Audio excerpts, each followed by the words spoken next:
درود پاک کب کب کہاں کہاں اور کیسے کیسے کام آتا ہے۔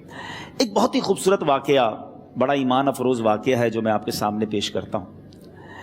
ایک دوست نے اپنے ایک دوسرے دوست کو قرض دیا، اور جب اس نے قرض دیا تو وہ قرض ایک بڑی اماؤنٹ تھی، 3000 دینار۔ وہ ٹائم آ گیا جب اس ٹائم وہ قرض لینے کے لیے اپنے دوست کے پاس گیا کہ بھائی مجھے میرے پیسے واپس دو، تو اس نے کہا کہ پیسے تو نہیں ہے میرے پاس، میں کولیپس ہو گیا ہوں، بزنس اب میرا ختم ہو گیا ہے، میں تمہاری رقم نہیں دے سکتا۔ اس نے ایک اور ٹائم دے دیا اسے کہ ٹھیک ہے اب اتنے دنوں کے بعد میں دے دوں گا۔ وہ ٹائم بھی گزر گیا، اور جب وہ ٹائم بھی گزر گیا تو اس کے بعد اس دوست نے کہا کہ اب تو پیسے دے دو بھائی، میرا ٹائم پورا ہو گیا ہے۔ پھر نہ دے سکا ٹائم۔ آخر کار معاملہ جو ہے وہ کورٹ میں چلا گیا، قاضی کے پاس چلا گیا۔ اب قاضی نے جس کو پیسے دینے تھے اس کو بلایا اور کہا کہ بھائی آپ کو اس کے پیسے دینے ہیں؟ کہتا ہے ہاں پیسے تو دینے ہیں۔ تو کہا پھر دیتے کیوں نہیں ہو؟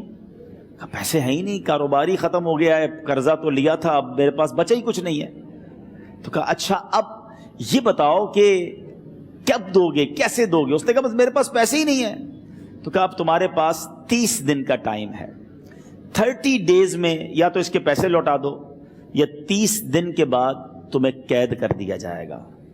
یہ شخص اب گھر آیا، پیسے تو تھے نہیں، مگر شاید علماء نے لکھا کتابوں میں، یہ واقعہ کئی بڑی بڑی کتابوں میں لکھا اور درود پاک کے فضائل کی بڑی بڑی کتابوں میں لکھا، اور اس شخص نے سوچا کہ اس نے ایک حدیث پاک پڑھی ہوئی تھی کہ جس میں نبی پاک علیہ الصلوۃ والسلام نے فرمایا ہے، جس کا مضمون ہے کہ جو شخص پریشان ہو، مصیبت زدہ ہو، اسے چاہیے کہ مجھ پر کثرت سے درود پاک پڑھے، کیونکہ درود پڑھنا مصیبتوں اور پریشانیوں کو لے جاتا ہے۔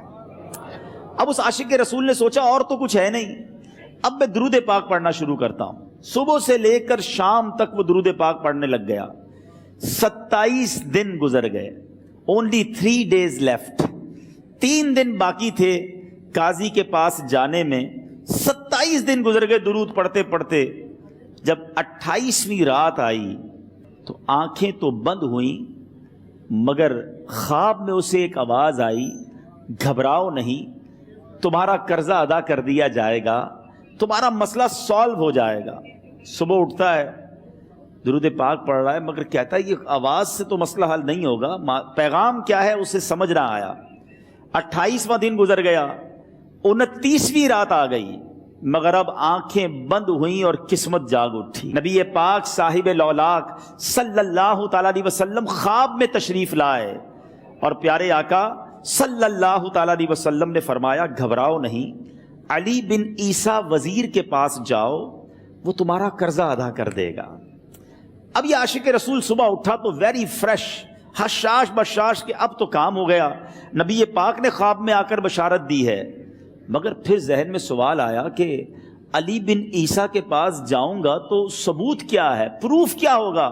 میں جا کر اس کو کہوں گا کہ میرا قرضہ دے دو تو ایسے تو قرضہ نہیں دے دینا، اور میں نے اس کو کہا کہ مجھے نبی پاک نے خواب میں کہا ہے، اور اس نے اگر مجھ سے کوئی نشانی مانگی تو میں نشانی کیا دوں گا؟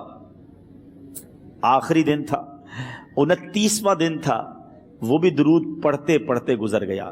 30th نائٹ آ گئی، صبح وہ دن ہے جب عدالت میں جانا ہے۔ اب اس رات پھر نبی پاک علیہ الصلوۃ والسلام خواب میں تشریف لائے، اور آقا علیہ الصلوۃ والسلام نے فرمایا کہ علی بن عیسیٰ وزیر کے پاس جاؤ، وہ تمہارا قرض ادا کر دے گا۔ کہ حضور چلا تو جاؤں گا، لیکن اگر وزیر نے مجھ سے کوئی نشانی طلب کی تو میں کیا جواب دوں گا؟ پیارے آقا علیہ الصلوۃ والسلام نے کمال کا ارشاد فرمایا کہ علی بن عیسیٰ سے کہنا کہ تم روزانہ فجر کی نماز کے بعد 5000 بار درود پاک پڑھتے ہو، یہ راز فقط تم جانتے ہو اور تمہارا رب جانتا ہے۔ اب یہ جب صبح اٹھا تو ایک نشانی بھی مل چکی تھی۔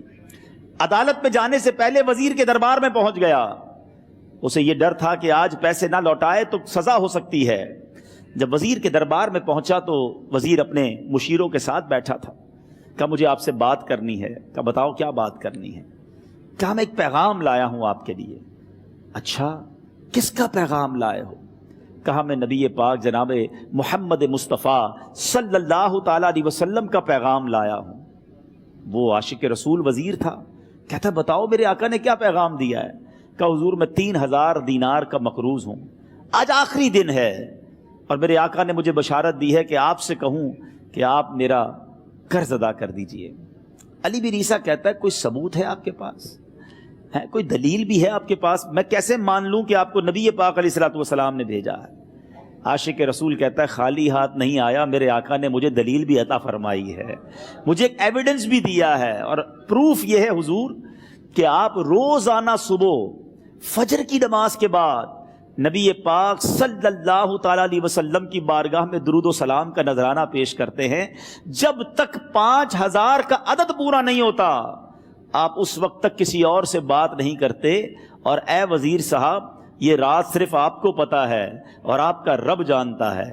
اللہ اکبر! وہ وزیر تو جس کو کہے نا جھوم اٹھا، ایسا عاشق رسول وزیر تھا جو روزانہ صبح 5000 درود پڑھتا ہو، اس کی تو عید ہو گئی نا۔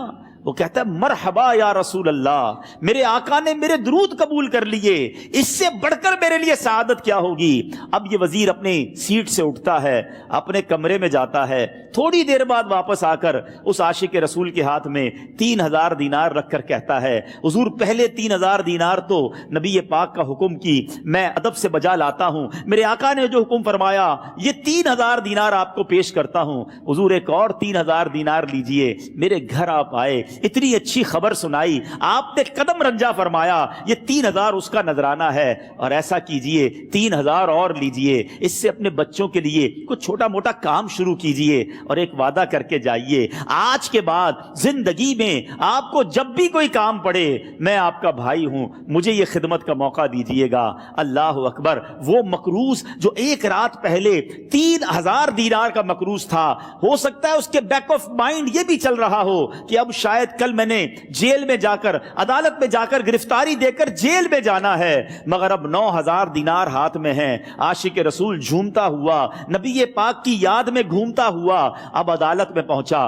عدالت میں everybody expecting over there کہ آج اس نے آنا ہے اور آ کر کہنا یہی ہے کہ پیسے تو نہیں ہیں، گرفتار کر لو، مگر جا کر اس عاشق رسول نے 3000 دینار جج صاحب کے ہاتھ میں رکھ دیے۔ قاضی کہتا ہے پہلے تو یہ بتاؤ پیسے آئے کدھر سے؟ تم تو کہتے تھے غریب ہوں، تم تو کہتے تھے کاروبار نہیں ہے، ایک مہینے میں اتنی بڑی رقم کا انتظام کیسے ہو گیا؟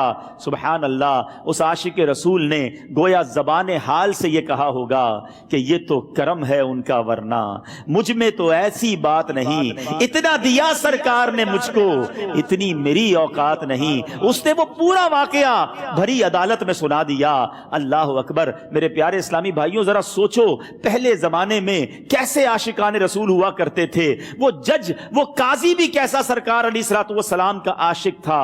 اپنی سیٹ سے اٹھتا ہے، بھرے دربار میں بھری عدالت میں وہ اپنے چیمبر میں اپنے کمرے میں جاتا ہے، اور تھوڑی دیر بعد واپس آ کر اس کے ہاتھ میں بھی 3000 دینار ہیں، اور وہ 3000 دینار جو ہے وہ اس عاشق رسول کے ہاتھ میں رکھتا ہے کہ سارا ثواب علی بن عیسیٰ کیسے لے جائے، میں بھی تو نبی پاک کا غلام ہوں، میں تمہارا قرضہ میں ادا کرتا ہوں۔ اچھا، اب ایک اور عجیب سینیریو یہ بن گیا کہ جس نے کیس کیا تھا، جس نے دعویٰ کیا تھا، وہ بھی یہ سارا منظر دیکھ رہا تھا۔ کہتا ہے جج صاحب ذرا رکیے، میں بھی اپنے آقا کا امتی ہوں، اور ایک کام کیجئے قلم کاغذ منگوائیے، اس عاشق رسول کا قرضہ ہی میں معاف کر دیتا ہوں۔ اچھا، اب عاشق رسول نے وہ واپس 3000 دینار جو جج صاحب نے دیے تھے وہ واپس جج صاحب کو دیے کہ حضور یہ پیسے آپ ہی رکھ لیں، قرضہ ہی معاف ہو گیا، اب آپ کے پیسے کا میں نے کیا کرنا ہے؟ جج صاحب کہتے ہیں جو پیسے نبی پاک کے نام پر نکالے ہیں اب مجھے واپس نہیں چاہیے، یہ بھی تم اپنے ساتھ لے جاؤ۔ اللہ اکبر! میرے میٹھے اسلامی بھائیوں، وہ عاشق رسول ایک رات پہلے 3000 دینار کا مقروض ہے، اب 12000 دینار لے کر گھر کو واپس جا رہا ہے۔ اس ایک واقعے کے اندر جو ہم سب کے لیے درس ہے، جو ہم سب کے لیے پیغام ہے، شاعر لکھتے ہیں نا، دکھوں نے تم کو جو گھیرا ہو تو درود پڑھو،